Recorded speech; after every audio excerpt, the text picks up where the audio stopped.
Sudah dua periode ya Pak di MWCNU Blimbing. Toriana sangat bagus. Kira-kira tidak kepingin lah Pak nanti merambah ke jenjang yang lebih tinggi. Semisal menjadi ketua PCNU atau sebagai ketua PWNU.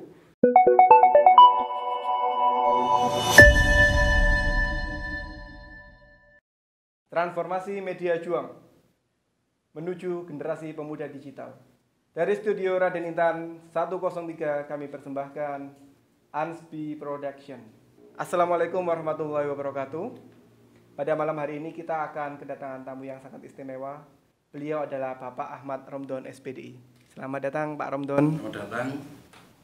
Kami aturkan beliau ini adalah Ketua MWCNU Blimbing Kota Malang. Beliau juga berperan sebagai penanggung jawab dari Anspi Production ini.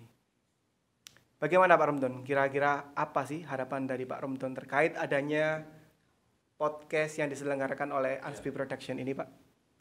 Terima kasih. Yang pertama, yang jelas podcast ini akan menjadi corongnya NU ya MWC ya dan panum-panumnya terutama Gerakan Pemuda Ansor di Blimbing. Ini karena ini kan pandemi ini kan perlu ada kegiatan-kegiatan yang mendukung, terutama digitalisasi. Ya, maka podcast ini adalah sangat diperlukan untuk kegiatan ke depan.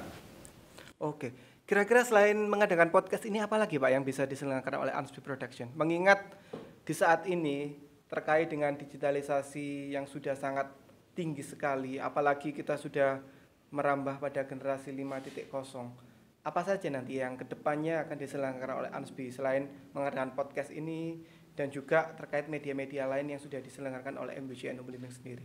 Ya, yang jelas nanti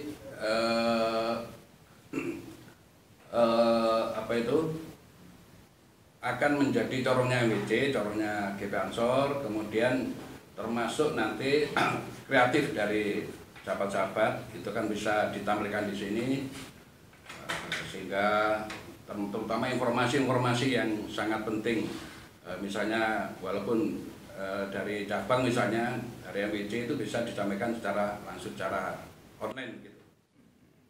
Oke, baik. Selain itu kira-kira dari NU sendiri ke depan harapannya seperti apa? Karena kita mengingat pola digitalisasi yang sudah marak saat ini itu sangat tinggi sekali. Kira-kira apa yang sudah bisa ditangkap oleh NU untuk menuju Indonesia tangguh dan juga Indonesia tumbuh seperti harapan pemerintah? Yang jelas kan gini ya, jadi memang sudah waktunya kita digitalisasi, tidak hanya di NU di tingkat MWC maupun di Ansornya, tetapi sampai ke ranting nanti sampai kita usahakan seperti itu ya. Saya punya keinginan seperti ini, misalnya apa yang ada di MWCNU, misalnya aset-aset NU, misalnya ya masjid maupun wakaf-wakaf yang ada di NU itu kita sampaikan melalui online ya. Karena di bagus itu, Pak. sendiri kan punya website itu ya. Iya. Ya cuma belum maksimal penggunanya sehingga sampai saat ini perlu sentuhan dari teman-teman dari sahabat-sahabat Ansor ini nanti. Oke, siap-siap Pak.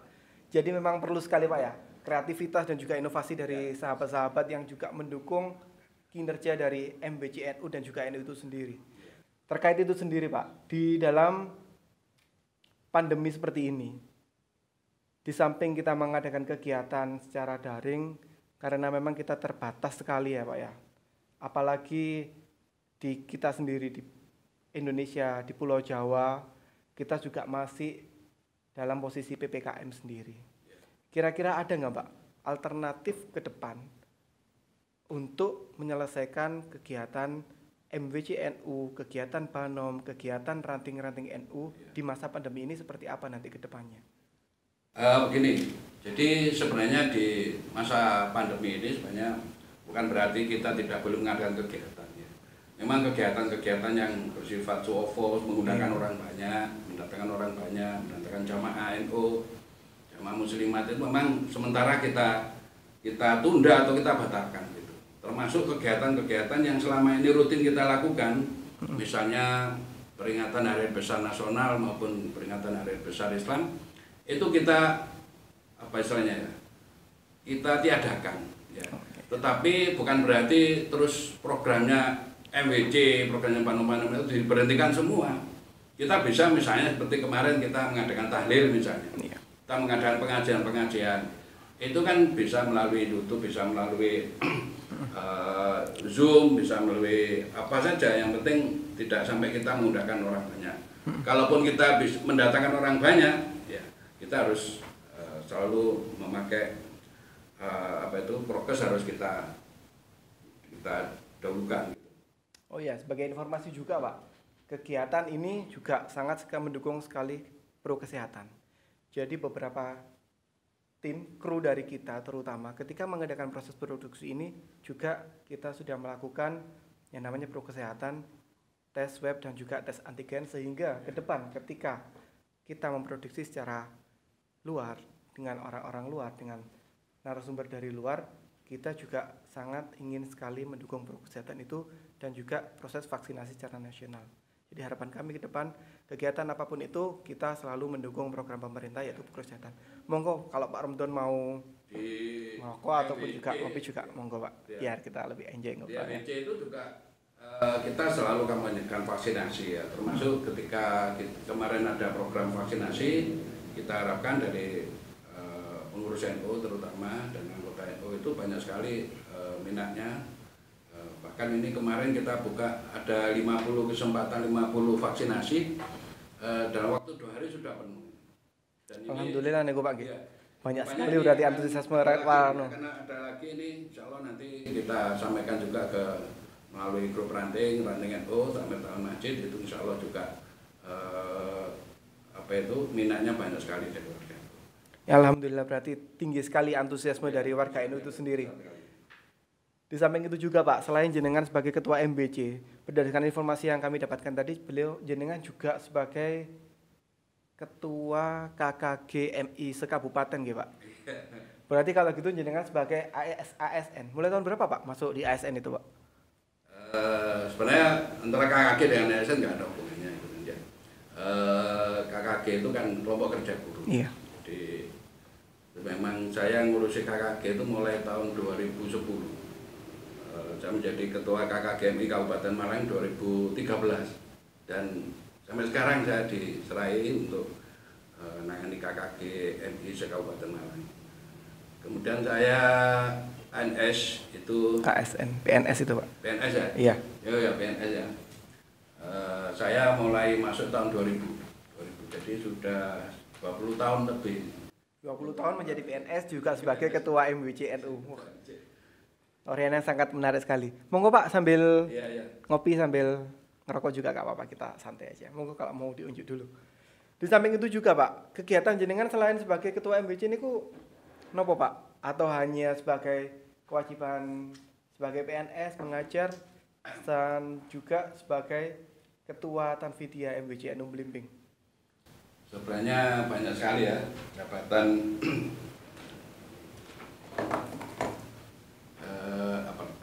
pekerjaan-pekerjaan selain ketua MBC ya. Iya. Saya juga di Pandanu sebagai di Takmir Masjid. Masjid. Sebenarnya saya nggak mau itu, tapi saya diserai urusan organisasian sehingga saya siap saja. Ya. Kemudian di samping itu saya juga usaha kecil-kecilan. Ya. Di rumah itu usaha kecil-kecilan, buka warung, buka STMJ, kopi, ngopi, pergi kelompok-kelompok, konco-konco Ansor, konco-konco MBC biasanya di rumah itu kalau malam STMJ dan sebagainya gitu. Juga saya punya usaha kecil peternakan ikan. Oh, peternakan. Ya. Sebagai hiburan saja. Ini bukan peternakan yang besar, cuma ya cili-cilian itu ada 12 kolam yang saya tangani gitu. 12 kolam ya lumayan banyak Pak kalau untuk usaha kecil-kecilan, apalagi itu bibit lele. Banyak sekali berarti kegiatan jenengan guys, selain sebagai kewajiban mengajar, tanggung jawab di dalam keluarga, dan juga punya usaha sampingan sebagai usaha lele dan juga warung. Sangat inspiratif sekali bagi kami dan teman-teman ini. Di samping itu bagaimana Pak kira-kira jenengan untuk membagi waktunya yang dimana kewajiban dan juga tanggung jawab itu bisa berjalan beriringan? Apalagi kan sekarang di masa pandemi seperti ini, Pak. Ya, begini. Jadi saya itu kalau pagi, yang sekarang saya mengajar, kalau pagi itu mesti waktunya saya nggak mau diganggu dengan organisasi. Artinya ketika saya kerja, otomatis saya harus konsentrasi di pekerjaan, sehingga kalau ada undang-undang ke NU itu yang menghandle mesti bapak-bapak yang lain, mungkin sekretarisnya, mungkin wakil ketua ketika ada undangan pagi hari. Baru setelah pulang kerja itu sering saya langsung mampir ke kantor sini, sering mampir ke kantor MWC, apalagi kalau ada kegiatan-kegiatan yang diperlukan kita sering kumpul, itu kita sering pulang dari kerja langsung mampir ke kantor MWC, kemudian sampai sore bahkan sampai malam. Kalau malam sudah 100% wis untuk urusan NU wis. Cukup padat sekali berarti nggih Pak jadwal jenengan. Ini perlu kita pelajari dari jenengan karena sulit sekali kita untuk mengatur jadwal, apalagi kan kita generasi muda kadang juga ya gimana? Masih sulit sekali untuk memilah yang mana kewajiban kita, yang mana tanggung jawab kita. Jadi kita masih harus perlu belajar dari jenengan. Banyak sekali pengalaman jenengan di organisasi Pak ya. Mulai aktif tahun berapa Pak di organisasi itu sendiri? Saya di NU itu Iya. Mungkin Mas Ade belum lahir mungkin. Iya mungkin karena saya masih muda sekali Pak. Saya itu mulai aktif di NU itu di organisasi NU mulai dari diawali dengan di IPNU. Jadi saya ketua IPNU Ranting Pandian itu tahun 89. Tahun 89 kemudian dan mungkin sampai sekarang masih berlanjut terus itu.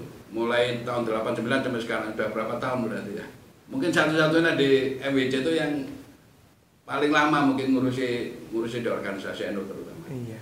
Jadi mulai 89 di ketua ranting, kemudian di BC tapi bukan ketua di bagian departemen, kemudian terakhir tahun 93 itu di cabang sebagai sekretaris.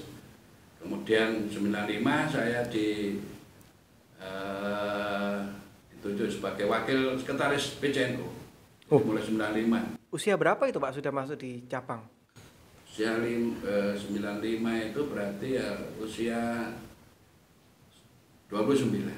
Masih usia 29 sudah masuk di posisi wakil sekretaris PCNU Kota Malang. Saya juga belum menikah, sehingga saya di situ saya berpikir ini tempatnya mengabdi saya kepada kiai-kiai. Karena waktu itu pengurus NU kan rata-rata kiai-kiai. Iya. Jadi saya paling muda, paling cukup bagus sekali ya Pak. Ngaji, pokoknya ngurusi bagian toto-toto dan sebagainya gitu aja wis.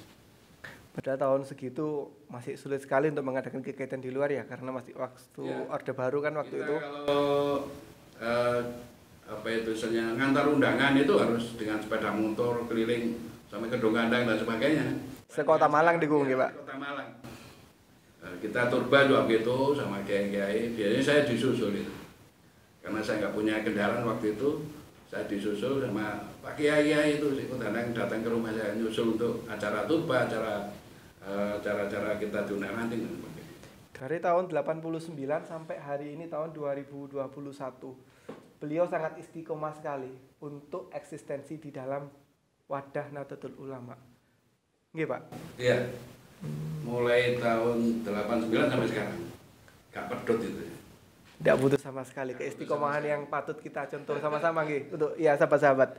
Monggo Pak sambil ngerokok sambil ngopi dulu biar kita enjoy. Ngobrol-ngobrol wong ini gak iya. interaksi. Oh iya Pak, sebentar saya minum dulu Pak.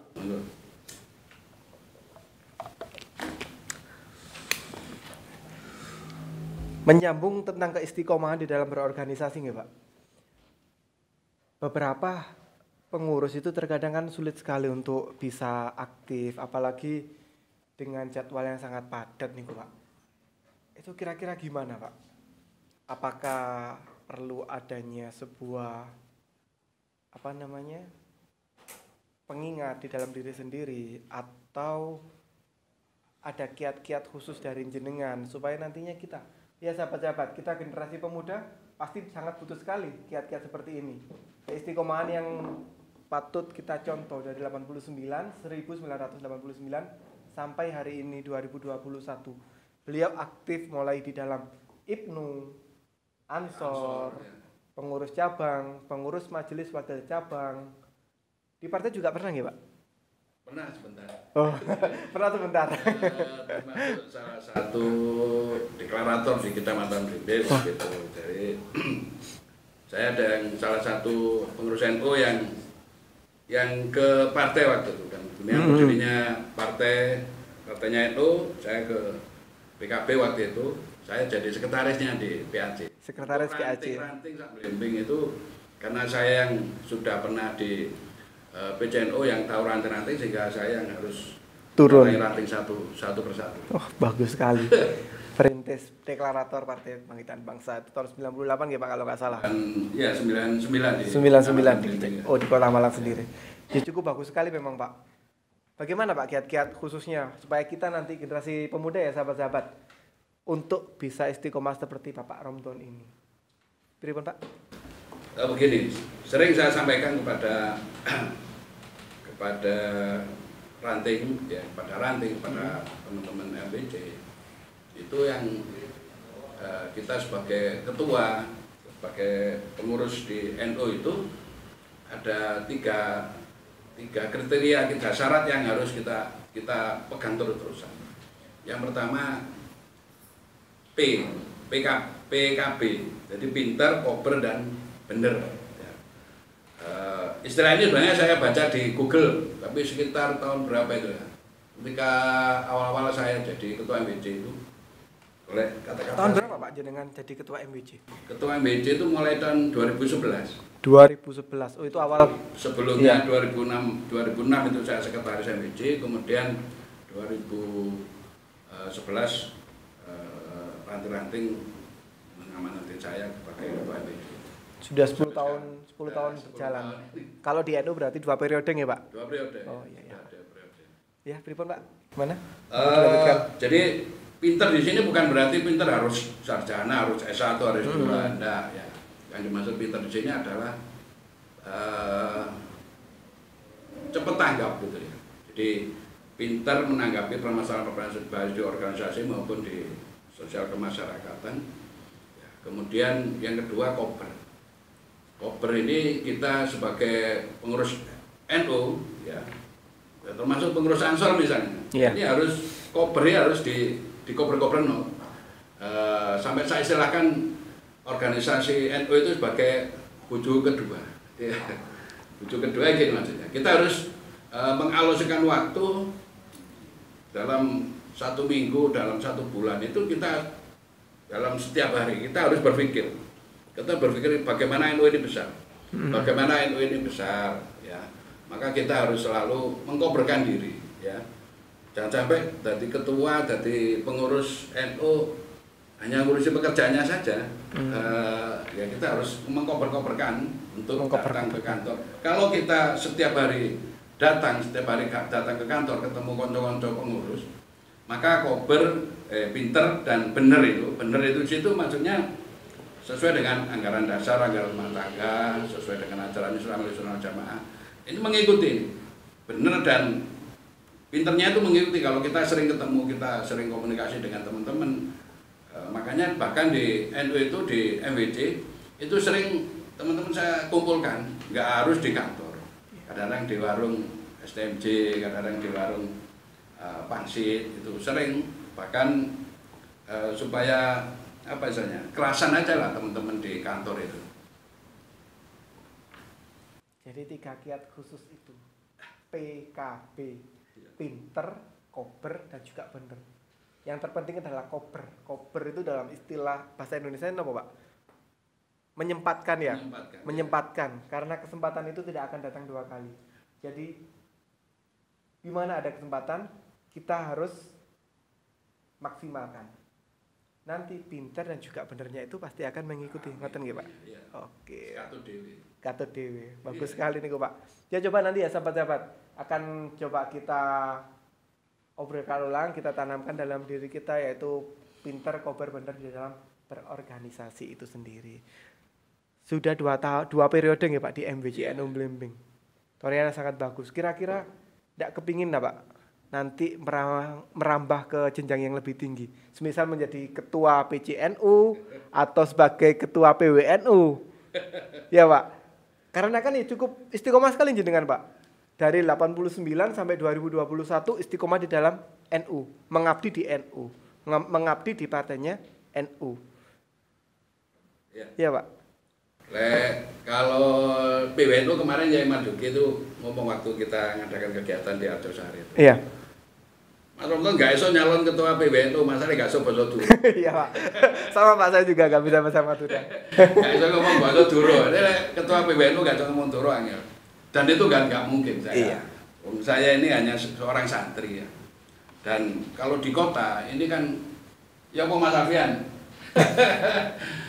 Di kota itu bagaimana kan simbol kita itu sebagai santri kan harus derek kiai. Oh, iya. Dari kiai sampai mati.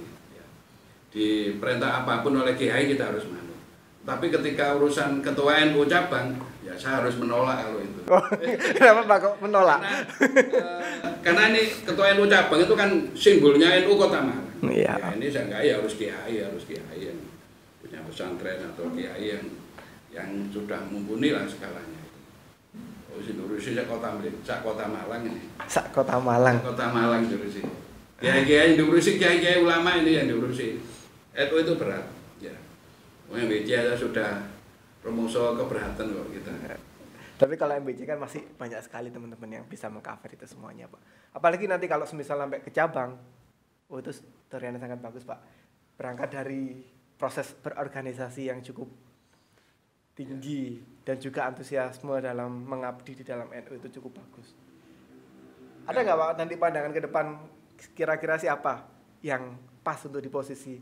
Ya Kan tadi istilahnya santri dari kiai. Nanti kiainya yang akan diikuti siapa Pak kira-kira? banyak sebenarnya di cabang itu yang potensi untuk memegang ketua NU. Termasuk ini Gus Is ini sekarang kan lagi jabat, ini juga bisa kita. Ya Saifuddin juga bisa. Ini kan beliaunya kan juga seorang kiai, seorang pengasuh pondok pesantren. Roy Surya di MWC Belimbing sekarang. Ya, ini juga sebenarnya juga bisa. Sebenarnya kiai siapa saja yang banyak di kiai di cabang itu banyak kiai yang mumpuni untuk menjabat sebagai ketua PCNU. Termasuk Gus Is ini yang sekarang lagi jabat, ini insya Allah juga masih siap insya Allah dan bagus sekali. Oke, terima kasih, bagus sekali nih Pak. Pandangan tentang NU ke depan seperti apa, MBCNU ke depan seperti apa. Kalau sampai 3 periode di MBCNU kira-kira boleh nggak Pak? Kan ini sudah 2 periode. Mungkin nanti kita bisa pandangan MBCNU ke depan seperti apa, mungkin bisa dengan sampaikan buat sahabat-sahabat kita. Organisasi kader ya. Iya. Jadi artinya sudah nggak ada di hasil utama, di AD-nya juga nggak ada ketentuan. 3 periode, 4 periode, 5 periode itu nggak ada masalah. Cuma kan ini sudah 2 periode, ini kalau teman-teman MWC banyak ini orang-orang yang kobernya ini seperti Mas Arif, Mas Afian ini. Calon ketua MBC nggih Pak? Ketua MBC kan bisa aja, Pak Didi, Pak Jazuli ini yang sudah 2 periode jadi sekretaris kan juga waktunya. Wakil-wakil ketua juga banyak yang potensi. Ada Pak Ibnu Ajar, ada Gus Dani, ada yang lain-lain banyak sekali kok di MWC yang mumpuni untuk menjadi ketua MWC. Oke, terima kasih Pak Romton atas waktunya dan juga kesediaannya untuk kita ngobrol bersama-sama, kita sharing bersama. Di samping itu juga kita meluncing program dari ANSBI yang merupakan media juangnya dari NU. Di samping itu juga kita ingin merangkul kreativitas dari sahabat-sahabat sekalian untuk meningkatkan potensi kita, untuk meningkatkan peran pemuda kita di dalam era digital ini. Harapan jenengan ke depan, satu lagi yang bisa jenengan sampaikan terkait podcast ini seperti apa, terkait ANSBI ini seperti apa, karena kita berangkat dari kesederhanaan yang seperti ini di dalam ruang podcast ini, kira-kira nanti apa yang bisa jenengan harapkan dari kami? Ya, yang jelas ini nanti besar atau tidak besar kan tergantung kreativitas kita. Ya. Kalau teman-teman dari tim ini nanti kreatifnya tinggi, kemudian yang dihadirkan juga enggak hanya pengurus NU, misalnya dari pengusaha, misalnya dari legislatif, dari eksekutif, misalnya Pak Wali misalnya kita datangkan, atau mungkin tokoh-tokoh nasional NU, misalnya pengurus wilayah, misalnya ya Marzuki kita datangkan. Insya Allah ini podcast ini akan cepat besar. Oke, terima kasih Pak Romdon atas masukannya. Insya Allah nanti ke depan, sahabat-sahabat sekalian, kita akan bersama-sama untuk menggugah kreativitas dari sahabat-sahabat, menggugah potensi generasi pemuda saat ini untuk menuju generasi pemuda digital yang tangguh dan juga tumbuh untuk membentuk pemuda Indonesia. Itu yang sudah kita obrolkan. Ke depan harapan kami masih terus didukung oleh MBCNU Belimbing, oleh seluruh badan otonom di MBCNU Belimbing, Ansor, Fatayat, IPNU dan juga IPPNU untuk besarnya sebuah organisasi NU itu sendiri. Jangan lupa sahabat-sahabat sekalian, terus ikuti channel kami di Ansbi Kreatif. Jangan lupa untuk subscribe, like dan juga komen untuk menumbuhkan potensi dan juga kreativitas generasi pemuda masa kini. Mungkin itu yang bisa kita hadirkan pada malam hari ini. Kurang lebihnya kami mohon maaf. Akhirul kalam, wallahu muwaffiq ila aqwamit thoriq. Wassalamualaikum warahmatullahi wabarakatuh.